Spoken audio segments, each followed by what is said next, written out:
The Bulova Moonwatch was born when the Americans made a run for Omega's NASA contract. Lacking its own chronograph, Bulova sourced the movement from its new Swiss acquisition, Universal Genève. Bulova never got the contract, but it produced at least 16 prototypes, including David R. Scott's watch. The caliber used on that watch was a manual wind Valjoux 72 over a 7736 with the column wheel, lateral clutch, and it was the same movement used in the Universal Genève Space Compact's watch. Bulova lost the bid to Omega Speedmaster. Therefore, asked astronaut David R. Scott if he could bring the prototype they developed for NASA as a personal belonging to test it out, and he agreed. During the Apollo 15 mission, David R. Scott claims that his Omega Speedmaster Hesalite crystal popped off during his Apollo 15 mission. He took the backup watch, which was his Bulova, and used it for several procedures such as precisely tracking time and to ensure no one ran out of oxygen or battery power in the portable life support system backpack.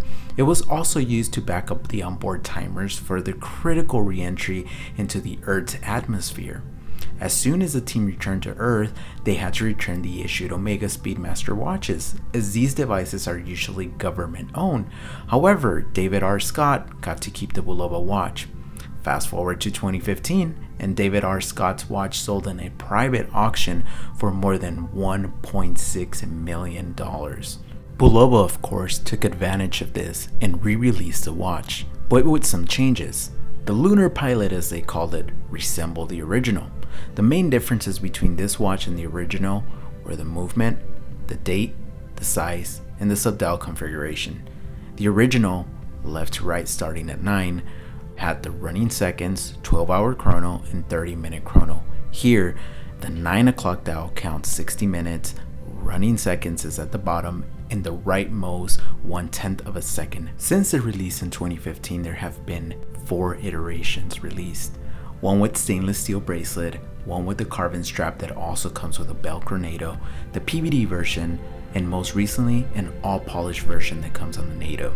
Fun fact, the one that comes with the stainless steel bracelet has the lug holes drilled on a separate place on the actual case.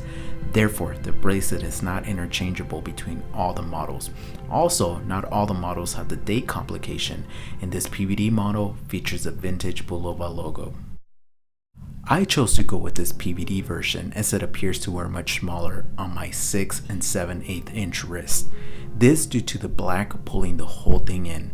This watch is made of 316L stainless steel and measures in at 45 millimeters and 53 millimeters lug to lug, 13.5 millimeters thick, and with a 20 millimeter lug width.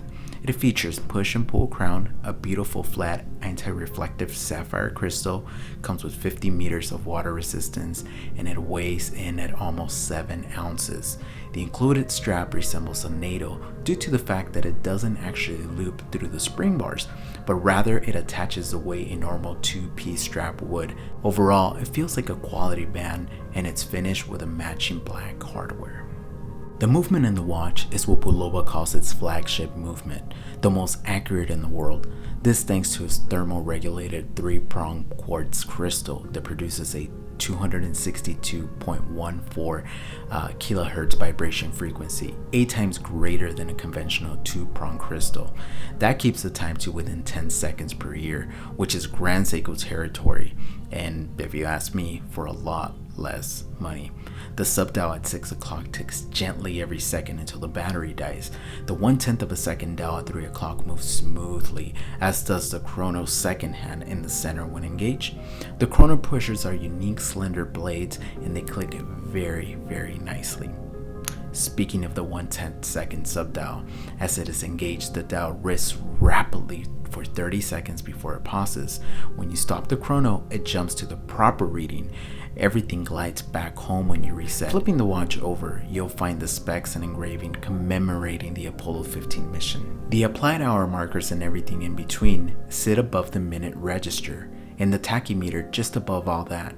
The tachymeter is under the sapphire crystal, and a thin vessel sits below the flat crystal. This setup gives it a flat side profile. The big thick hands and those applied markers keep things very legible. Although the lume is nothing really to rave about, it's cool to see it in blue. I really wanted to show the size difference between this watch and other watches in my collection. First is the Bulova Precisionist Champlain, measuring in at 47 millimeters and 15 millimeters thick.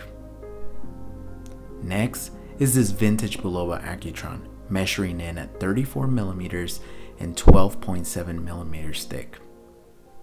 And of course, the famous Seiko SKX 007, measuring in at 42.5 millimeters and 13.25 millimeters thick. The Seiko Sarb 033, measuring in at 38 millimeters and 11.2 millimeters thick. Lastly, we got this Omega Speedmaster, reference number 3511.50, measuring in at 38 millimeters and 14 millimeters thick. As you can see, the watch is not oversized, and the tapering of the lugs at 20 millimeters give this watch good wearability. Now I'm going to show you what this watch looks like with different straps. This watch is truly what they call a strap monster. It does feature the 20 millimeter lug width, so the possibilities of straps are endless. This particular strap is from Watch Gecko. It's a vintage leather style, and it really does dress it up in a way that I wasn't really expecting, and it really does wear beautifully. Now this other one I picked up on eBay is a black leather strap with yellow stitching that really kind of reminds me of the Omega Speedmaster Moonwatch Apollo 8, and it just looks so beautiful, kind of under the radar. But speaking of under the radar, we have the polar opposite here with this orange strap from Watch Gecko.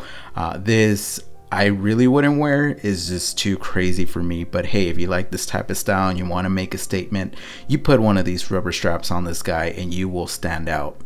Next, we want to dress it up a little bit with a strap from cheapestnatostraps.com. This is their classic oak. Speaking of beautiful, this NATO strap single pass from Watch Gecko is beautiful with that olive color.